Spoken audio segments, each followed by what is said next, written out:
Hello, everybody, and welcome to another week's edition of This Week in Villanova Football. I'm Ed Benkin along with Marc Narducci after week one for the Wildcats, getting a win in week one and now looking ahead to week two. And a reminder, This Week in Villanova Football is sponsored in part by the American Academy of Hospital Medicine, advancing the cause of excellence in hospital medicine, and by Studio 042 Super Business Printer, studio042.com. Well, Mark, I think if Coach Ferrante and company had a list of the proverbial check boxes, they all got checked off this week in this win over Lehigh. I don't think they could have asked for a better opener as far as what they wanted to accomplish and how quickly they accomplished it on Saturday.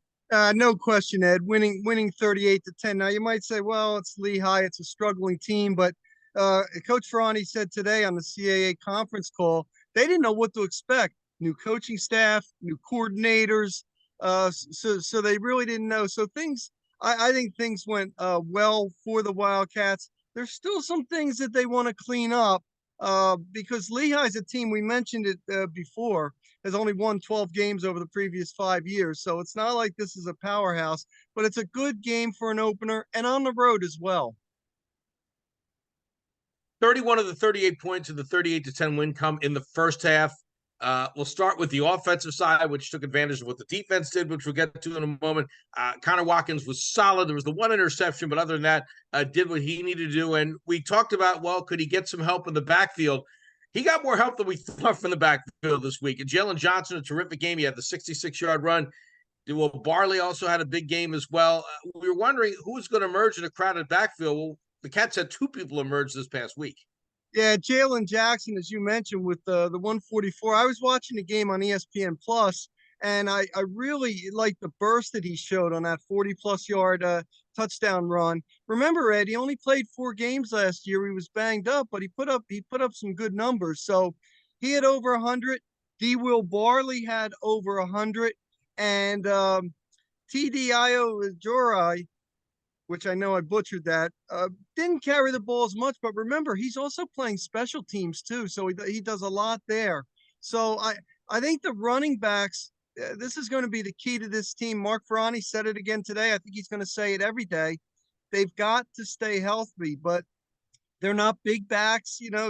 Jackson and Barley are both around that 5'8", 205 area. Both of them have very good speed, though. They can hit the hole. They can be utilized as receivers. And that's obviously going to be the strength of this Villanova team. The other thing, Ed, and I know the game was a blowout. I was happy to see Isaiah Wright, the youngster from Malvern Prep, who redshirted last year due to injury. And, he got a couple carries. I think he's going to be one of the key running backs in the future. A pleasant dilemma for the offensive coaching staff with what we saw for the backfield, getting everybody the ball. It certainly worked out in week one. And we mentioned Connor Watkins did what he had to do. He had some balance receiving, considering his top target wasn't available. He had a lot of different guys contribute. I remember I was seeing the first half box while the game was going on and seeing about either, if I remember correctly, 1.7 Villanova players had catches in that first half, 5 of them for more than one. Rajon Pringle finished with the 2 TDs. So I think that's another encouraging thing, is that there were a lot of different players who contributed on the receiving end as well.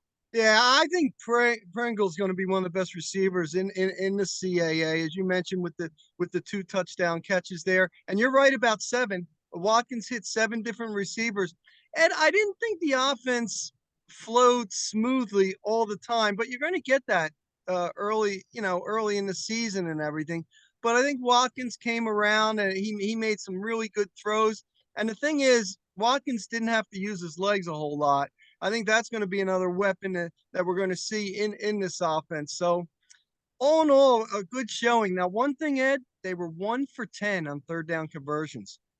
Talked to Coach Ferrani today on the conference call about it. Right. And he said, well, we did score one on one of those and had a penalty. We had a drop, but Ed, that's got to be a thing that they're really going to concentrate on this week because they want to be more efficient in that area. There is always something, and obviously the coaches will find maybe more things than what we see, despite how well this game went in week one. Third down conversions will certainly be something that the Cats will want to convert on. However, one of the reasons they didn't have as much trouble early on with third down conversions was field position. Let's flip the field here. Defensively, 3 turnovers in that first half, a fumble recovery, 2 interceptions. We mentioned Lehigh had some inexperienced at quarterback. We didn't know if we'd see 1 or 2. We saw 1. The Cats took advantage of that, got some short fields. That certainly can tip the balance. When you have a game like this against a team you're supposed to beat, you get those turnovers early. It's no surprise the game was over pretty much by halftime. You know what's interesting, Ed? You can't always go by stats. Uh, Villanova recorded 1 sack, and they were putting a ton of heat. Uh, Lehigh quarterback Braden Silver. He was running for his life there.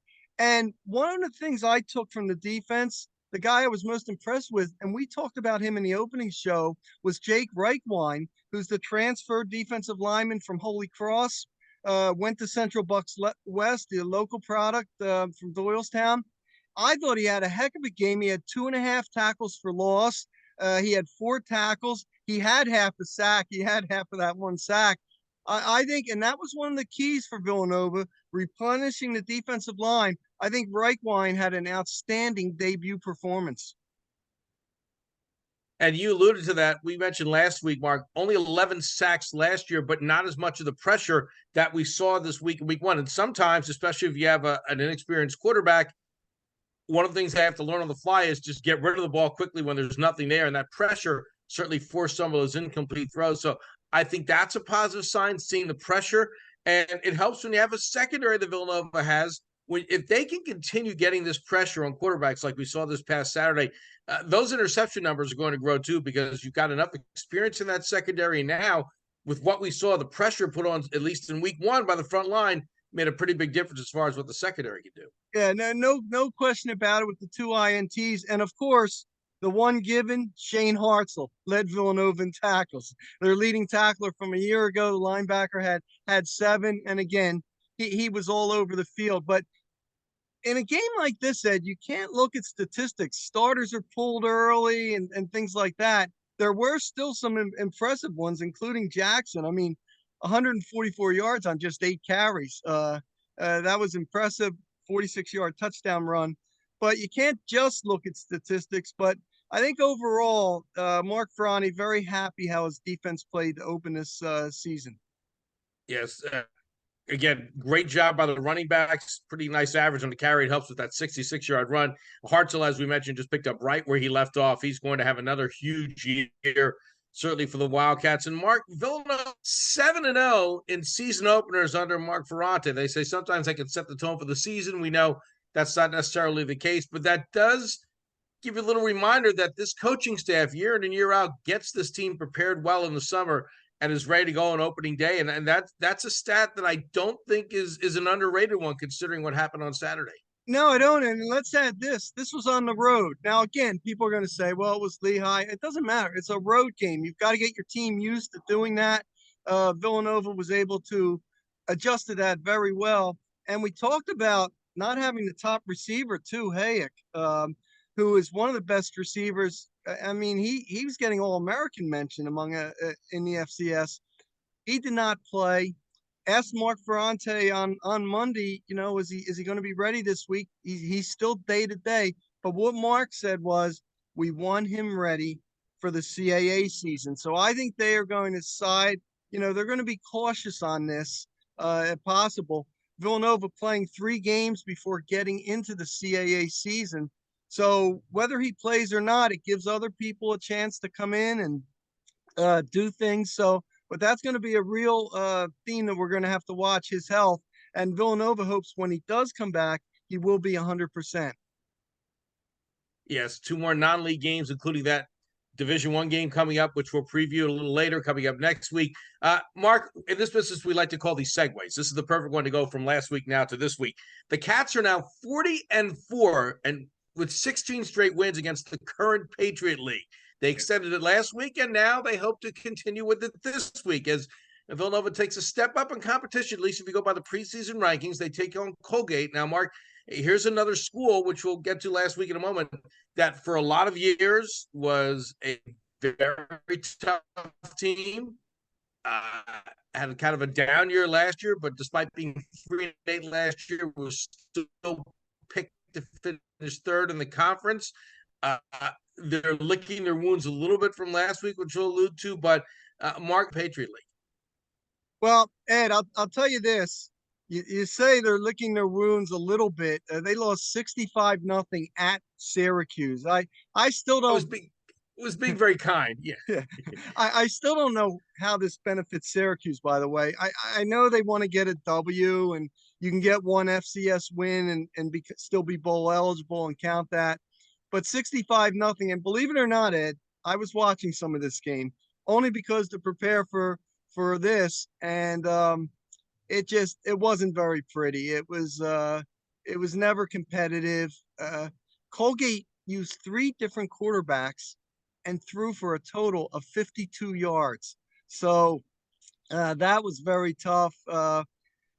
Again, if Colgate came out of this not injured, then you can always benefit by playing up and playing against an FBS team. And by the way, I don't think Syracuse is going to be a world beater in the Atlantic Coast Conference, but they're a competent team. And if you can do that without getting injured, then probably it's a good benefit. But uh, I was not.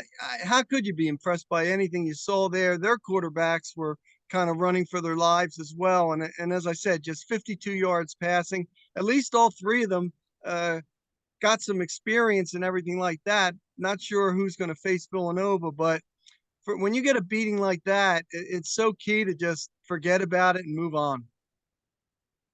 Well, it's like you said, it's the glass half empty, half full. You could say, well, it was a Division I school, but 65-0 is 65-0. So this was a Colgate team, again, as we mentioned, was expected to kind of bounce back from an off year going 3-8.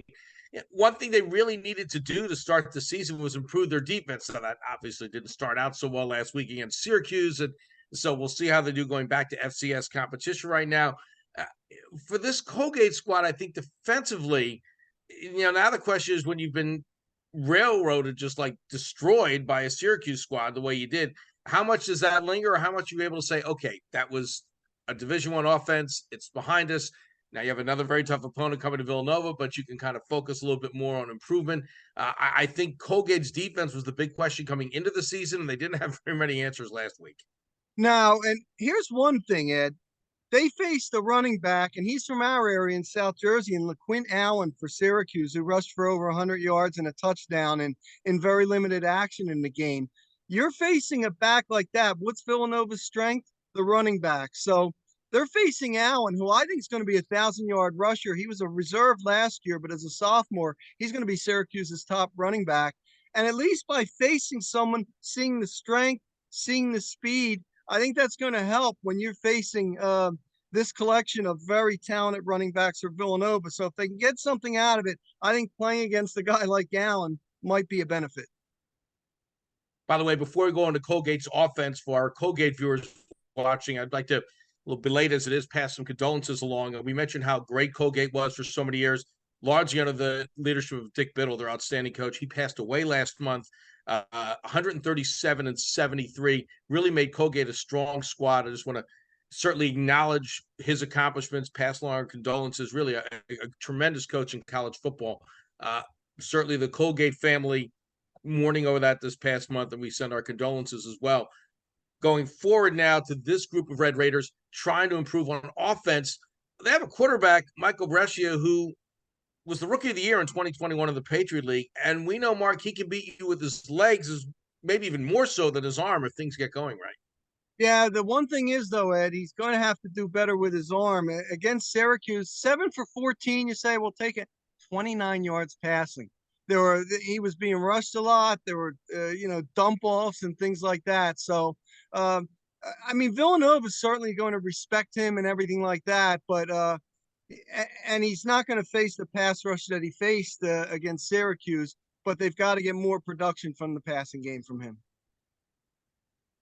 And he needs some help too. And I think, Mark, one of the questions for Colgate is, where is that help coming from? Their skill players certainly have some talent. They have some decent players, but it doesn't seem like, at least at this point, they've had that one player that's emerged as the standout, as the star that they're hoping may be the case this year. So they have some balance. But the question is, Mark, will this team be able to get some game changers? And they'll certainly need it against the Wildcats this week. And the other thing, Ed, if you saw the Syracuse game, they're going to have to be better in the trenches. Now, again, they're facing FBS linemen, and we all know that. But Villanova has a great offensive line. First of all, they were pushing people off the ball in the opener, and the defensive line, as we said, despite the lack of sacks, shows some improvement. So I think that's going to be the key, whether Colgate can stay competitive in this game. One good thing about the game, it's going to be 6 o'clock, is we're having a real heat wave this week in the East, and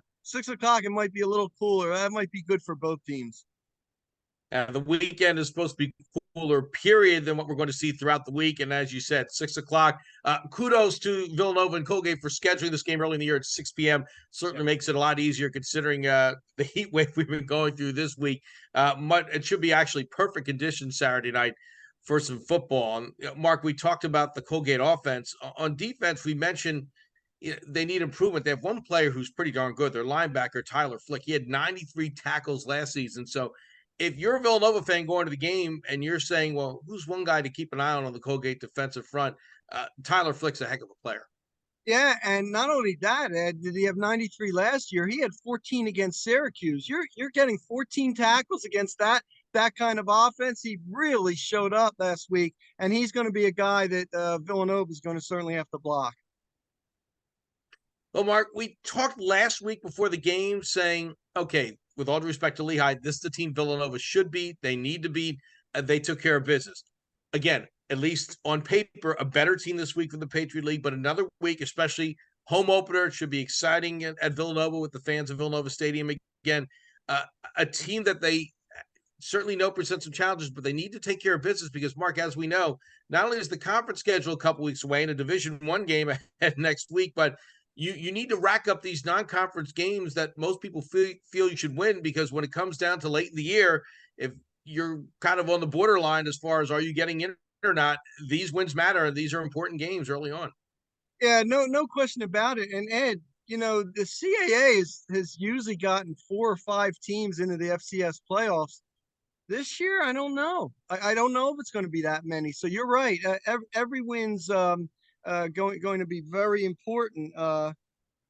So yeah, you have to win the games you're supposed to win too. I mean, that's the thing the pollsters look. Villanova is going to be favored in this game, so this is a big one. I'll be honest with you, and Villanova doesn't want to hear this. I think the best thing for Villanova would be to win this, to do it early, sort of like last week against Lehigh. Then you can rest up. You're going to be on the road against an FBS opponent in UCF. I think that's going to be a key. Now, the team can't think that way. They don't want to look at it that way, but I think that would be the best thing for Villanova. Take care of business early, and especially as we'll get to next week with the Division I game on the horizon, you rest up some of those players before what will be a physical test next week, certainly against UCF. Now, Mark, we alluded to the CAA. The conference, of course, did pretty much get underway with everybody last week. Couple of conference head-to-head matchups went as expected, and Mark, some intriguing non-league matchups, which provided some interesting results around the Coastal Athletic Association. Yeah, I thought Maine losing to Florida International, an FBS program, just 14-12. I thought that was a competitive game. Not that FIU is a world beater, but still, you're going up a level, and to be that competitive is good. And how about Hampton, one of the recent members of the CAA, beating Grambling 35-31, Ed. That was in the Brick City Classic, and Hampton's quarterback threw for the guy, Christopher Zelius. He threw for 2 touchdowns, ran for over 100 yards and 2 touchdowns. It's going to be an interesting team to watch this year in the CAA. It should be an interesting year indeed. And when you get to those head-to-head matchups, certainly we saw some balance last year. We'll see if there's more of that balance this year, even with an expanded conference. Mark, again, one last note, a Division I opponent awaits next week. We'll talk a lot about UCF when we have next week's shows. So I think in addition to hoping to put this one away early, which is easier said than done, you get a chance maybe, Mark, to rest some of your players because you play Division I school, you have scholarship athletes. It can really take a physical toll on your team. So the quicker Villanova can punch in and punch out, if all goes well this weekend against Colgate, the better rested they'll be for a rather difficult challenge in the following week. And no question, the coaches don't want to hear that. So close your ears, coaches. But that's really the goal for this. By the way, I want to get to mention two CAA games this week as well. Delaware taking on Penn State. Villanova did that in recent seasons, and again, it's a good experience for Delaware if the Blue Hens can get out of there injury free. And then how about Albany with a little extended road trip at Hawaii? That's going to be Hawaii's 0-2, but they played close games with Vanderbilt and Stanford, and now Albany taking up a step in competition. So it's going to be very, very interesting to see, and it's great for these schools to play up in competition. Sometimes you get guaranteed money by going to this. I don't know what the deal is here, but it's two interesting games in the CAA to look at. And Delaware winning its opener last week. Of course, we know we'll have a Delaware discussion for the last week of the season. Well, Mark, it should be another exciting week this week, the home opener. Then you can look ahead to UCF. We'll talk much more about next week's game, obviously, next week, and we'll be recapping Colgate as well. Mark, thank you again for joining us. And like we said, 6 p.m., kudos, Villanova. Good job getting the right start time on this hot week.